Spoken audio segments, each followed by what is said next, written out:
À la fin du XVIIIe siècle, la suppression du monopole des corporations devait permettre de supprimer la mendicité et l'indigence. Le Comité révolutionnaire pour l'extinction de la mendicité proclame la liberté de travailler en 1791.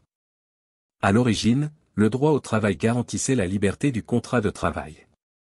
Il se distinguait des différentes formes de travail forcé qui ont existé.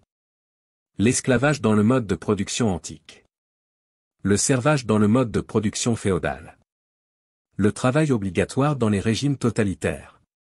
En réalité, c'est le devoir de trouver un emploi que le comité révolutionnaire impose à tous les individus valides dont on a besoin dans l'industrie naissante. Des mesures de police furent d'ailleurs prises pour criminaliser l'indigence et instaurer la religion du travail.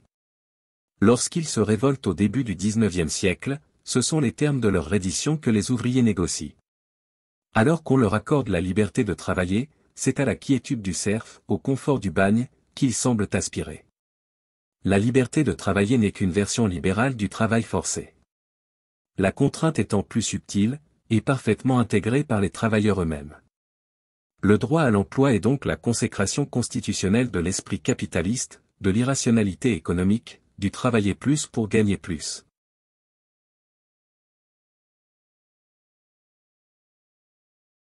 Dans la société actuelle, nous avons donc le devoir de nous soumettre à un travail pénible, éreintant, stressant, que la promesse d'un misérable salaire, et quelques collègues sympathiques, embarqués dans la même galère, parviennent à rendre plus supportable. Le travail représente un poids écrasant dans nos vies.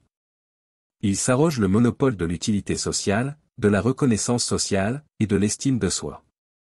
Il serait souhaitable de promouvoir un marché de l'emploi dominé par des coopératives, afin de faire disparaître l'exploitation salariale. Le revenu inconditionnel permettrait d'accompagner cette transformation vers la sortie du capitalisme et du productivisme. Il impulserait au départ un réel partage de l'emploi.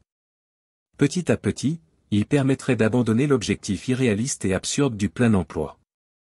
Nous pourrions viser ainsi celui bien plus souhaitable de pleine et libre activité.